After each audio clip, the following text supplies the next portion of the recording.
রোজা অবস্থায় স্ত্রীর কতটুকু কাছাকাছি যাওয়া যাবে? তারাবির নামাজের দোয়াগুলো সম্পর্কে বলেন। রোজা থাকা অবস্থায় হাতের বা পায়ের নখ কাটা যাবে কিনা? তারাবির নামাজ একাকি পড়লে কেরাত উচ্চস্বরে পড়বো নাকি মনে মনে পড়বো? রোজা থাকা অবস্থায় ওযুর সময় গড়গড়া কুলিও নাকে পানি দেওয়া যাবে কিনা? রোজা রেখে নাক বা কানে ড্রপ ব্যবহার করা যাবে কিনা? সিয়ামরত মহিলার দিনের বেলা পিরিয়ড শুরু হলে দিনের বাকি অংশ না খেয়ে থাকতে হবে?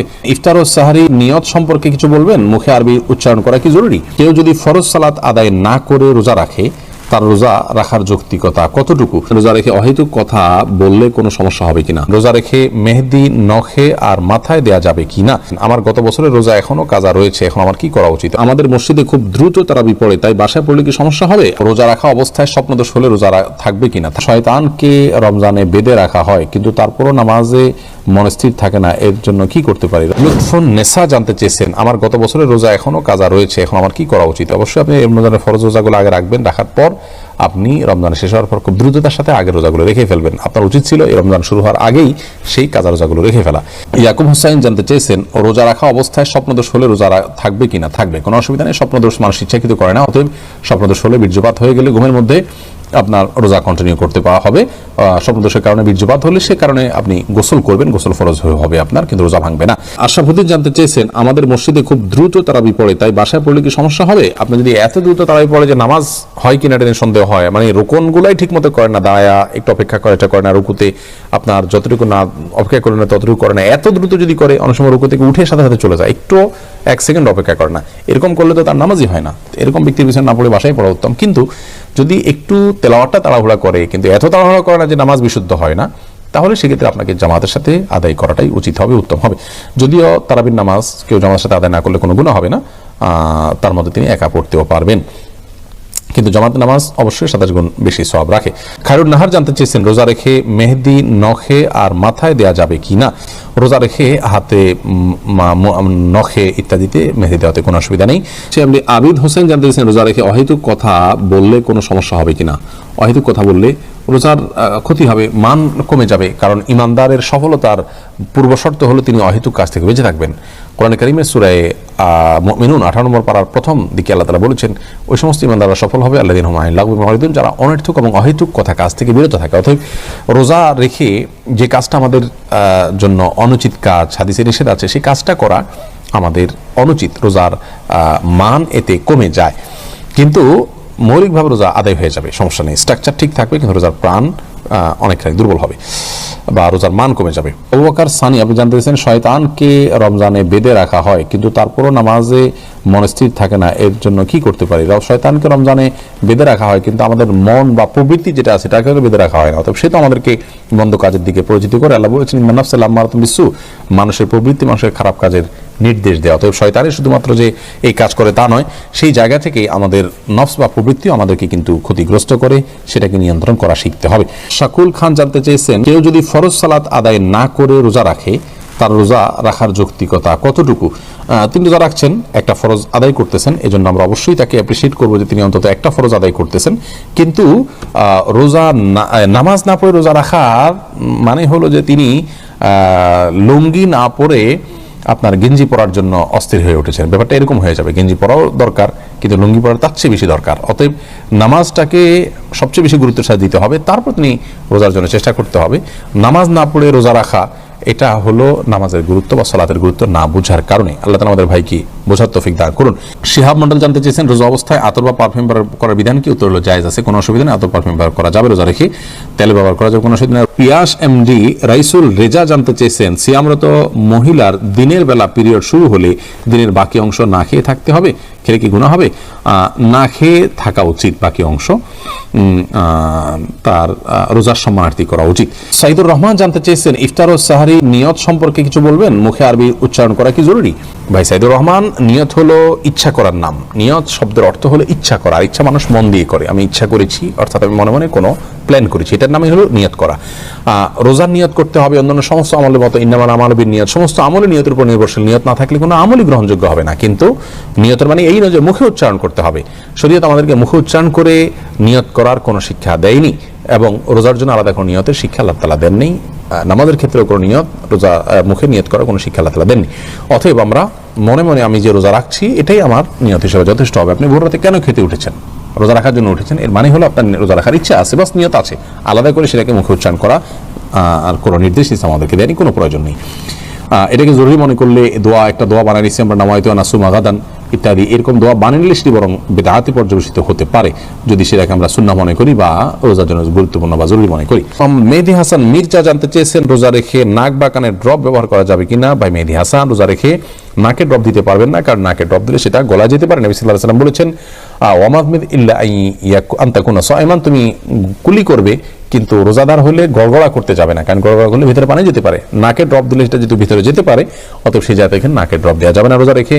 কিন্তু কানে ড্রপ দিতে পারেন, চোখে ড্রপ দিতে পারেন, যে চোখের সাথে আপনার আমাদের গলার সম্পর্ক নেই, কানে ড্রপ দিতে পারেন, সেটারও সরাসরি সম্পর্ক নেই। যদি আপনি গলায় স্বাদ অনুভব করেন ড্রপ দেওয়ার পরে কানে বা চোখে, তাহলে সেক্ষেত্রে আপনি সে রোজা আবার রেখে দিবেন, কিন্তু নাকে দিতে পারবেন না, যেহেতু নাকে দিলে সেটা ভেতরে যায়। রোজা থাকা অবস্থায় ওযুর সময় গড়গড়া কুলিও নাকে পানি দেওয়া যাবে কিনা। ভাই বখতিয়ার, খুবই গুরুত্বপূর্ণ একটা প্রশ্ন আপনি করেছেন। রোজা অবস্থায় ওযুর সময় গড়গড়া করা, কুলি করা, নাকে পানি দেওয়া, এগুলোর ব্যাপারে ইসলামের শরীয়তের দৃষ্টিভঙ্গি হলো যে নাকে পানি দেওয়া যাবে, খুব বেশি টান দেওয়া যাবে না জোর করে, আর গড়গড়া কুলি করবেন কিন্তু খুব বেশি গলার ভিতরে নিয়ে গড়গড়া করবেন না, কারণ নবী সাল্লাল্লাহু আলাইহি ওয়াসাল্লাম বলেছেন যে ওয়া মাদমিদ ইল্লা আন তাকুনা সাইমান, তুমি গড়গড়া করেই কুলি করবে, কিন্তু রোজাদার হলে তখন করবে না, যেহেতু তোমার ভেতরে গলার ভেতরে পানি চলে যাওয়ার ভয় আছে, চলে গেলে সেক্ষেত্রে রোজা ভঙ্গ হয়ে যাবে। অতএব গড়গড়া করা রোজা অবস্থাতে অনুচিত, খুব গভীর গড়গড়া করা।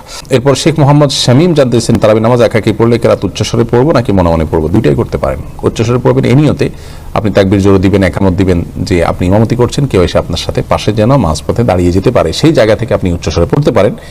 আর যদি সেরকম কোনো আশা না থাকে, কেউ আসবেন আপনার সাথে যুক্ত করবেন, এরকম কোনো আশা না থাকলে বা আপনি চাইলে একাকি পড়বেন, সেই উদ্দেশ্যে আপনি আস্তে আস্তেও পড়তে পারেন, অসুবিধা নেই।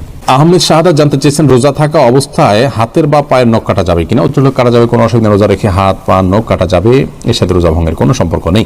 রুবানা ইসলাম জানতে চেয়েছেন তারাবির নামাজের দোয়াগুলো সম্পর্কে বলেন। আমরা বলেছি তারাবির নামাজের 4 রাকাতের পরে দোয়া এবং শেষে দোয়া করার আলাদা কোনো বিধান নাই। নামাজের পর দোয়া কবুল হয়, সেই যে কোনো নামাজের পরে আপনি চাইলে আল্লাহর কাছে দোয়া করতে পারেন, আর চাইলে আপনি চুপচাপ বসে থাকতে পারেন, কিন্তু 4 রাকাত পর দোয়া পড়ার কোনো নির্দেশ কোরআন হাদিসে কোথাও আসেনি। এই দোয়া আমাদের নিজেদের বানানো, মানুষের বানানো। ইরফানুল হক ভূঁইয়া, আপনি লিখেছেন যে বিছানার শারীরিক সম্পর্ক হচ্ছে, সে বিছানার চাদর কি বদলানো উচিত, না ধুয়ে সে বিছানায় ঘুমানো উচিত। এই বিষয়ে আমরা এর আগে বোধহয় কোনো একটা লাইভে প্রশ্ন উত্তর দিয়েছি, এবং এখনও যেহেতু আপনি প্রশ্ন করেছেন তার উত্তর আমরা দিচ্ছি। কোনো বিছানার শারীরিক সম্পর্ক হলে বা কারো স্বপ্নদোষ হলে সে বিছানা নাপাক হয়ে যায় না, যদি নাপাকটা বিছানায় না লাগে। আর যদি বিছানায় লেগে যায় তাহলে সেক্ষেত্রে যে জায়গা লেগেছে ওই জায়গাটা নাপাক হবে, পুরো বিছানা নাপাক হবে না। বিধায় সবাস হলেই যে বিছানা বদলাতে হবে এটা এরকম না। আর যদি এরকম হয় যে সবাস হয়েছে কিন্তু এবং নাপাক লেগেছেও, কিন্তু কোথায় লেগেছে আপনি সেটা ধরতে পারছেন না, তাহলে সেক্ষেত্রে অবশ্যই বিছানা বদলানো উচিত, সেটি ভিন্ন বিষয়। আলী আজম লিখেছেন হজ সম্পন্ন হওয়ার পর এহরাম থেকে মুক্ত মক্কা এবং মদিনায় স্ত্রী সবাস করলে কি হজের কোনো ক্ষতি হবে। হজ সম্পন্ন হওয়ার পর আপনি এহরাম থেকে মুক্ত হয়ে মক্কা এবং মদিনায় স্ত্রী সবাস করলে হজের কোনো ক্ষতি হবে না। তবে মনে রাখতে হবে, এহরাম থেকে মুক্ত হওয়া বলতে হজের মধ্যে আপনার দুইটা অংশকে বোঝায়। একটা হলো যে আমরা যখন ঈদের দিন অর্থাৎ ইয়ামুন নাহার যেটাকে বলা হয় কোরবানির দিন, সেদিন আরাফাত থেকে এসে আপনার মুজদালিফা রাতে যাপন করে তারপর ঈদের দিন আমরা মিনাতে জমারাতে পাথর মারি। এই পাথর মারার পর যখন আমরা মাথা কোরবানি করে ফেলি এবং মাথার চুল চেঁচে ফেলি, তখন আমরা হালাল হয়ে যাই। তখন এক প্রকারের এহরাম থেকে আমাদের মুক্তি হয়, আমরা এহরামের কাপড় ছেড়ে নর্মাল কাপড় পরতে পারি, কিন্তু তখনও স্ত্রীর সবাস করা জায়েজ হয় না যতক্ষণ পর্যন্ত হজের যে তওয়াফ আছে সেটি শেষ করা না হয়। হজের তওয়াফটা আপনি করে ফেলছেন, সেটা ওই দিনও করতে পারেন, পরের দিনও করতে পারেন, তাহলে সেক্ষেত্রে স্ত্রীর সবাস হালাল। অতএব আপনার মূল প্রশ্নটা হলো যে হজের সম্পূর্ণ কার্যক্রম যেটা ফরজ ফরজগুলো সব শেষ হয়ে গেছে, এরপর আপনি স্ত্রী সবার যদি মক্কায় করতে চান কিংবা মদিনায় গিয়ে করেন, তারপর কোনো অসুবিধা নেই ইনশাআল্লাহ তাআলার কারণে, হজের কোনো ক্ষতি হবে না। এমনি হাসিবুল বাহার আপনি লিখেছেন কিছু কিছু বক্তা বিভিন্ন ওয়াজ মাহফিলে বলে থাকেন 2024 সালে নাকি মাহদির আত্মপ্রকাশ ঘটবে, এটা কতটা সত্য। মাহদি কোন সালে আসবেন এ ব্যাপারে কোরআন হাদিসে যদি কোনো কিছু বলা হয়নি, অতএব নিজেদের থেকে মনে করে এরকম বক্তব্য দেওয়া থেকে আমাদের বিরত থাকা উচিত। অনেকে সেটি করছেন। এটা ঠিক যে পৃথিবী তার পরিণতির দিকে অগ্রসর হচ্ছে, কিয়ামতের আলামতগুলো প্রকাশ পাচ্ছে। নবী সাল্লাল্লাহু আলাইহি ওয়াসাল্লাম কিয়ামত কখন হবে এটা জিজ্ঞেস করলে তিনি বলতেন মাল মাসউলু আনহা বিআলামা মিনাস সাইল, যিনি প্রশ্ন করেছেন যাকে প্রশ্ন করা হচ্ছে তিনি তার চেয়ে ভালো জানেন, অর্থাৎ এই বিষয়ে কেউ জানে না আল্লাহ তাআলা ছাড়া। কোরআন আল্লাহ তাআলা এই বিষয়ে পরিষ্কার নির্দেশ করেছেন যে কিয়ামত কবে হবে জিজ্ঞেস করলে যেন আল্লাহর উপর ন্যস্ত করা হয়, এটা আল্লাহ তাআলা কাউকে জানাননি। অতএব কিয়ামতের আলামতগুলোকে একেবারে ক্ষণ দিন ঠিক করে নবী সাল্লাল্লাহু আলাইহি ওয়াসাল্লাম কখনো বলেনি, অতএব আমাদের সেটি করা থেকে বিরত থাকা উচিত। লিজা এই আইডি থেকে আপনি লিখেছেন, আমার বাবা মারা গেছেন, এমন কোন আমল আছে কিনা যা আমি করতে পারি আমার বাবার জন্য? সন্তানের যে আমলটা বাবা মার জন্য সবচেয়ে বেশি উপকারী হয় সেটি হলো বাবা মার জন্য দোয়া করা, পাশাপাশি নিজের নেককার হওয়া। আপনি নেককার হয়ে যদি বাবা মার জন্য দোয়া করেন সেটা তাদের জন্য অনেক বেশি উপকার আসে। নবী সাল্লাল্লাহু আলাইহি ওয়াসাল্লাম বলেছেন, ইযা মাতাল ইনসানু ইনকাতা আনহু আমালুহু ইল্লা মিন সালাস। মানুষ যখন মারা যায় তখন তার সমস্ত আমলের দুয়ার বন্ধ হয়ে গেল, তিনটি আমলের দুয়ার কিন্তু বন্ধ হয় না। এর ভিতরে একটা হলো এটা যে আওয়ালাদুন সালিহ ইয়াদউ লাহ, মা বাবা যদি কোনো সন্তান রেখে যান, নেক সন্তান যারা ভালো মানুষ, নিজে হারাম হালাল মেনটেন করেন, ফরজ কাজগুলো করেন, আল্লাহর বিধিবিধানগুলো নির্দেশগুলো মেনে চলার চেষ্টা করেন, পাশাপাশি আপনার করেন, বাবার জন্য দোয়া করেন, মায়ের জন্য দোয়া করেন, তো সেটা বাবা মার জন্য অনেক বেশি উপকার আসে। অতএব আপনি আপনার বাবা মার জন্য বেশি বেশি নেক দোয়া করবেন, কিন্তু সেই সাথে আপনার নিজেও যেন নেক হন, আপনি যেন ভালো মানুষ হন, মুত্তাকি পরহেজগার হন, কোরআন হাদিসের নির্দেশগুলো মেনে চলতে পারেন, সেই ব্যাপারে আপনার সচেষ্ট থাকতে হবে। আর দ্বিতীয়ত সবচেয়ে বেশি উপকার আসে আমার জন্য সাদকা, দান, তাদের পক্ষ থেকে হালাল টাকা থেকে দান সাদকা করবেন। এছাড়া আরো বিভিন্ন করণীয় আছে, তো মৌলিকভাবে এই দুইটা সবচেয়ে বেশি উপকার আসে বাবার জন্য বা মৃত মানুষের জন্য। মোহাম্মদ সাবের আহমেদ লিখেছেন, আমি প্রতিদিন নামাজ পড়ার চেষ্টা করি, কিন্তু নামাজের আগে প্রস্রাব করলে প্রস্রাবের রাস্তা দিয়ে প্রস্রাব ঝরতে থাকে। এই অবস্থায় নামাজ পড়লে কি নামাজ হবে? করণীয় কি? ভাই মোহাম্মদ সাবের আহমেদ, প্রতিদিন আপনি নামাজ পড়ার চেষ্টা করেন, নামাজের আগে পেশাব করলে আপনার পেশাব ঝরতে থাকে, তাহলে সেক্ষেত্রে আপনি অপেক্ষা করবেন, প্রয়োজনে আন্ডারওয়্যার ইত্যাদি ব্যবহার করবেন, টিস্যু ইত্যাদি দিয়ে রাখবেন, অর্থাৎ যেভাবে হোক আপনি পরিষ্কার হওয়ার চেষ্টা করবেন। এবং নামাজের যতক্ষণ আগে পেশাব করলে আপনার পেশাব ঝরা বন্ধ হয় ততক্ষণ আপনি করবেন, আধা ঘন্টা আগে বা 40 মিনিট আগে। প্রয়োজনে আপনি পেশাব করে সেখানে টিস্যু বা কিছু দিয়ে আপনি অন্য কাজ কামে থাকবেন, এরপরে নামাজের আগে দিয়ে আপনি টিস্যু ফেলে দিয়ে নামাজ পড়ে নেবেন। অর্থাৎ এক কথায় আপনি যে কোনোভাবে পেশাব যে ঝরছে সেটা থেকে আপনার শরীরকে এবং কাপড়কে পবিত্র রেখে দেন আপনি নামাজ পড়বেন। আর যদি ব্যাপারটা এরকম হচ্ছে অনবরত পড়তে থাকে, এটা আপনি আসলে কন্ট্রোল করতে পারেন না, তাহলে সেক্ষেত্রে আপনার এটা নিয়ে প্রেশারের কোনো কারণ নেই, বরং প্রত্যেক ওয়াক্ত যখন শুরু হবে তখন ওযু করে ওই ওয়াক্তের মধ্যে আপনি নামাজ পড়বেন। এর মধ্যে পেশাব যদি ঝরতেও থাকে কোনো অসুবিধা নেই, যেহেতু কন্টিনিউয়াসলি সেটা ঝরছে। এমনি হাসানুল করিম জানিয়েছেন, রোজা অবস্থায় স্ত্রীর কতটুকু কাছাকাছি যাওয়া যাবে? রোজা অবস্থায় স্ত্রীর সাথে সম্পূর্ণ পাশাপাশি শোয়া যাবে, থাকা যাবে, এমনকি চুম্বনও করা যাবে, আলিঙ্গনও করা যাবে, কোনো অসুবিধা নেই। শুধুমাত্র স্ত্রীর সহবাস সেটি করা যাবে না।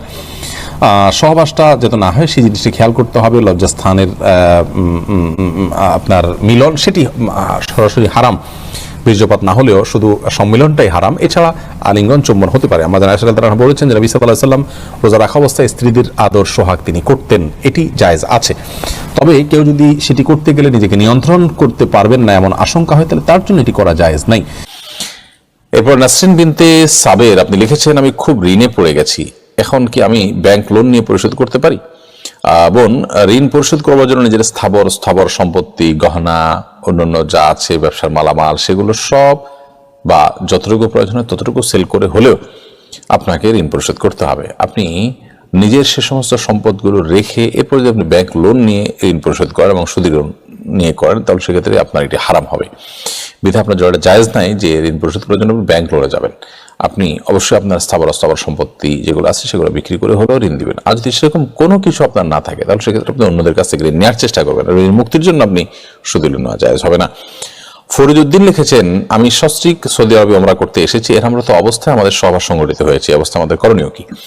ভাই ফরিদউদ্দিন, ওমরারত অবস্থায় যদি এহরামরত অবস্থায় যদি কেউ স্ত্রী সহবাস লিপ্ত হয়ে যায়, তাহলে সেক্ষেত্রে সেই স্বামী স্ত্রীর জন্য বিধান হলো যে তারা তওয়াফের পরে যদি এই কাজটা করেন তাহলে সেক্ষেত্রে তাদেরকে ফিদিয়া দিতে হবে, দম দিতে হবে এর জন্য।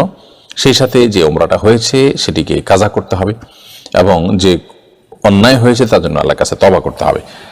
ফিদিয়া হিসাবে দম, অর্থাৎ সেখানে কোনো পশু কোরবানি করবেন অথবা 6 জন মিসকিনকে খাদ্য দিবেন কিংবা 3 দিন রোজা রাখবেন, সেটির কোনো একটি আপনাকে করতে হবে। পাশাপাশি এই ওমরাটা কাজা করতে হবে আবার আপনাকে।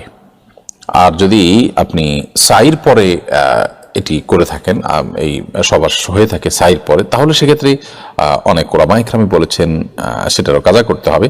আর এর বাইরে অন্যান্য ওলামা ইকরাম অবশ্য অনেকে বলেছেন যে না, কাজা করতে হবে না। অর্থাৎ এই বিষয়টা কিছুটা মত পার্থক্যপূর্ণ যে আপনি উমরার পর আপনার সাইর পর যদি হয় তাহলে সেক্ষেত্রে আপনার কাজা করতে হবে কি হবে না। তবে তফের পর যদি হয় তাহলে সেক্ষেত্রে আপনি অবশ্যই কাজা করবেন। এরপর ফাতেমা বেগম আপনি লিখেছেন, কোন ব্যক্তি কোন কোন নামাজে উচ্চস্বরে কেরাত পড়তে হয়, কোন কোন নামাজে উচ্চস্বরে কেরাত পড়তে হয় আপনি কোন লিখেছেন। মহিলাদেরও কি উচ্চস্বরে পড়তে হবে? আমি ইদানিং এই বিষয়টা জানতে পেরেছি। এর আগে আমি সব নামাজ একইভাবে পড়েছি। আমার কি আগে নামাজগুলো হবে না? না বোন, আপনার নামাজগুলো হবে, এবং মহিলাদের জন্য উচ্চস্বরে কেরাত পড়াটা আবশ্যক নয়, বরং আপনি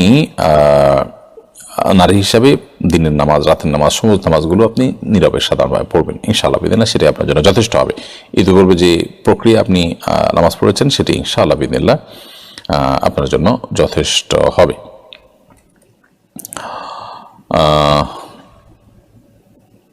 এরপরে সেজান হোসেন আপনি লিখেছেন, নন মাহরাম কারো কমেন্টে রিপ্লাই করলে গুনাহ হবে কিনা। নন মাহরাম কারোর কমেন্টের রিপ্লাই যদি প্রয়োজন হয় তাহলে আপনি করতে পারেন, যদি প্রয়োজন না হয় তাহলে সেক্ষেত্রে যথাসম্ভব ফিতনার আশঙ্কা থাকলে সেক্ষেত্রে এটা থেকে আপনার বিরত থাকতে হবে, এবং এটি ফিতনার দ্বারকে যেন উন্মোচন না করে সেজন্য একান্ত প্রয়োজন না হলে রিপ্লাই না করা উচিত। হ্যাঁ, এমন কোনো রিপ্লাই আপনি করেছেন যেখানে আসলে ফিতনার কোনো বিষয় নাই বা খুব প্রয়োজনীয়, তিনি ভুল কিছু বলেছেন সেটাকে আপনি সংশোধন করেছেন, এটা জায়েজ আছে। কিন্তু যেটা আজকাল দেখা যায় যে সেখানে অপ্রাসঙ্গিক কথা বলে, অর্থাৎ যেটা আসলে প্রয়োজনীয় কোনো কথা না সেরকম কিছু বলে আমরা তাদের দৃষ্টি আকৃষ্ট করার জন্য অনেকে করে থাকি, এরকম দেখা যায়, তো সেটা হলে সেটা গুনাহ হবে। শহীদ আম্বিয়া এর থেকে আপনি লিখেছেন, মসজিদ কমিটি কি ধরনের লোকদের নিয়ে গঠিত হওয়া উচিত। মসজিদ কমিটিতে সেই সমস্ত লোকরা থাকা উচিত যে মানুষগুলোর মধ্যে আল্লাহর ভয় আছে, যারা আল্লাহ ছাড়া কাউকে ভয় করেন না, যারা ঈমান এনেছেন, ৫ ওয়াক্ত নামাজ পড়েন এবং যাকাত দিয়ে থাকেন। এই 4 বৈশিষ্ট্য, ঈমান এনেছেন, নামাজ পড়েন, যাকাত দিয়ে থাকেন এবং আল্লাহ ছাড়া কাউকে পরোয়া করেন না, আল্লাহর ভীতিটা তাদের মধ্যে আছে, আল্লাহকে শুধু হিসেব করে কথা বলেন, বাকি কারোর মুখের দিকে তাকিয়ে কথা বলেন না, অন্তত সত্য লুকান না। এই মানুষগুলো মসজিদ কমিটির দায়িত্বশীল হওয়ার জন্য উপযুক্ত আল্লাহর কালামের ভাষায়। ইসরাত জাহান ঝিনুক আপনি লিখেছেন, নামাজে অনেক সময় সূরা নাস আগে পড়া হয়ে যায়, সূরা সিরিয়াল ঠিক থাকে না, এতে কি নামাজ সমস্যা হবে? নামাজে সূরা নাস যদি আগে পড়া হয়ে যায় তাহলে সেক্ষেত্রে প্রথম রাকাতে সূরা নাস পড়ে ফেলেছেন, তাহলে সেক্ষেত্রে আপনি পরবর্তী রাকাতে সূরা নাস পড়বেন, ইনশাআল্লাহ কারণে গুনাহ হবে না। তবে এটা যেন সচরাচর সবসময় না হয় সেটা লক্ষ্য রাখা উচিত। সূরার ধারাবাহিকতা রক্ষা করা মুস্তাহাব নামাজের মধ্যে, অর্থাৎ আগের দিকে সূরা আগে পড়া, পরের সূরা পরে পড়া উচিত, কিন্তু কোনো কারণে শেষের সূরাটাই আপনি প্রথম রাকাতে পড়ে ফেলছেন, এখন তো আর আপনার এরপরে কোনো সূরা নাই, আপনি কই যাবেন? অতএব আপনি ওই সূরাটাকেই সূরা নাসকে আবার রিপিট করলে নামাজ হয়ে যাবে ইনশাআল্লাহ। তবে মাঝে মধ্যে এরকম হলে ইচ্ছাকৃত হয় নাই, আপনার ভুলে হয়ে গেছে, গুনাহ হবে না ইনশাআল্লাহ। শাহিন রহমান লিখেছেন, আমি যদি জানি আমার সম্পদ একই থাকবে তাহলে কি আমি 3-4 বছরের যাকাত একসাথে দিতে পারবো কাউকে স্বাবলম্বী করবার জন্য? বোন শাহিন রহমান, আপনার প্রশ্ন উত্তর হলো যে একই সম্পদ আপনার থাকবে সেই ধারণা করে আপনি যাকাত দিয়ে দিতে পারেন, যাকাত অগ্রিম দেওয়া যায়, কিন্তু পরবর্তী বছরে যে আপনার যাকাতের যখন হিসাব করার সময় হবে তখন আপনি দেখবেন যে আমি যে যাকাত দিয়েছিলাম সেখানে আসলে কোনো নতুন কোনো সম্পদ যোগ হয়েছে কিনা। যদি যোগ হয়ে থাকে তাহলে সেটা যাকাতও আপনি হিসাব করে দিয়ে দেবেন, অর্থাৎ অ্যাডজাস্ট করবেন। আর যদি কম হয়ে থাকে, আল্লাহ না করেন, তাহলে তো সেক্ষেত্রে আর অতিরিক্ত দেওয়া আছে আপনার, সেটা নফল সাদাকা হিসাবে বিবেচিত হবে ইনশাআল্লাহ। আমার স্বামী দেবদেবী বিশ্বাস করে আমার কাছে সব গোপন করে বিয়ে করেছে, আমার বিয়ে জায়েজ হয়েছে কিনা? যদি কোনো নারী কিংবা পুরুষ নিজে শিরকে লিপ্ত মুশরিক নিজের সে পরিচয়টাকে লুকিয়ে বিয়ে করেন, পরবর্তীতে সেটি প্রমাণিত হয় তার কর্মকাণ্ড দ্বারা, তার স্বীকারোক্তি দ্বারা, তাহলে সেক্ষেত্রে বিবাহ বিচ্ছেদ হয়ে যাবে এবং বিবাহ বাতিল হয়ে যাবে, বিবাহ সঠিক হয় নাই এবং তিনি প্রতারণার জন্য নিশ্চয়ই অনেক বড় পাপিষ্ঠ এবং অপরাধী হিসাবে বিবেচিত হবেন, যা বলা বাহুল্য। কাউসার আলম আব্দুল লিখেছেন, বিভিন্ন মাদ্রাসার মধ্যে দেখা যায় ক্লাসে অনুপস্থিতির জন্য জরিমানা করা হয়, এটা কি শরীয়ত সম্মত? ক্লাসে অনুপস্থিত থাকার জন্য স্কুল হোক আর মাদ্রাসা হোক কোথাও আর্থিক যে জরিমানা করা হয় এটি শরীয়তের দৃষ্টিকোণ থেকে জায়েজ নেই। অর্থদণ্ড করা এটা বর্তমান সমাজে ব্যাপকভাবে প্রতিষ্ঠিত পরিচিত হলেও ইসলাম শরীয়ত এটাকে জায়েজ বলে না। এখন আপনি বলবেন যে অর্থদণ্ড না করলে অনেক অপরাধ দমন করা সম্ভব নয়, তাহলে সেক্ষেত্রে এটার জন্য অন্য কোনো ওয়ে হতে পারে। যেমন এভাবে হতে পারে যে কোনো ছাত্র ক্লাস অনুপস্থিত হলে নির্দিষ্ট সময় এতদিন বা এই নিয়মে, তাহলে সেক্ষেত্রে তার ভর্তি বাতিল হয়ে যাবে। নতুন করে ভর্তি হতে যে অর্থদণ্ড করবেন আপনি সেটা ভর্তি ফি হিসাবে নেবেন, 200 টাকা দিয়ে নতুন করে ভর্তি হতে হবে। তো এরকম কোনো প্রক্রিয়া থাকলে সেটি জায়েজ হবে ইনশাআল্লাহ তাআলা। এরপরে ফারুক এনডিএস এআইডি থেকে আপনি ইউটিউব চ্যানেলে প্রশ্ন করেছেন, কোনো কারণে ফজরের নামাজ সকাল 10টায় পড়লে তেলাওয়াত আস্তে পড়বো নাকি জোরে পড়বো? ফজর যখন কাজা হয়ে গেছে, ফজর যেহেতু উচ্চস্বরে কেরাত ছিল, এটা যখন কাজা করবেন তখন আপনার স্বাধীনতা থাকবে। আপনি চাইলে উচ্চস্বরে পড়তে পারেন, কেরাত উচ্চস্বরে দিয়ে কাজা করতে পারেন, আর চাইলে নীরবে পড়তে পারেন। জান্নাতুল ফেরদৌস মৌ লিখেছেন, যে মেয়ের বাবা মেয়ের খোঁজ খবর নেয় না, ভাই নেই, মামা চাচারাও অভিভাবক হিসেবে দায়িত্ব পালন করে না, এই মেয়ের বিয়ের ক্ষেত্রে অভিভাবক কে হবে? দেখতে হবে যে তার আর কে আছে। যেমন দাদা যদি থাকেন তাহলে দাদা অভিভাবক হবেন, আপনার মামা চাচারা অভিভাবকের দায়িত্ব পালন করে না বলতে আপনি কি বোঝাতে চেয়েছেন? যদি এমন হয় যে না, তারা স্বীকারোক্তি দিতে চান না, ফোন ধরেন না, সময় দিতে রাজি না, কোনো ক্ষেত্রে দায়িত্ব নিতে রাজি না, তাহলে তো সে অভিভাবক থাকার না থাকার সমান। তাহলে পরবর্তী অভিভাবককে আছে দেখতে হবে, দাদা আছেন কিনা, নানা আছেন কিনা দেখতে হবে। এরকম রক্ত সম্পর্কে কেউ যদি দূরবর্তীও থাকেন তাহলে তারা অভিভাবকত্ব করবেন। যদি সেরকমও কেউ না থাকে, বেঁচে নেয়, যারা বেঁচে আছে তারা অভিভাবকত্ব করতে চায় না বা তাদের কোনো আগ্রহ নাই এবং তারা বরং আপনার অনাগ্রহ দেখানোর কারণে কোন প্রকার ইনভলভ হতে চান না, তাহলে সেক্ষেত্রে এরকম মেয়ের অভিভাবকত্ব করবেন স্থানীয় কোনো গণ্যমান্য ব্যক্তি, কোনো মসজিদের ইমাম, এরকম ব্যক্তি হয়ে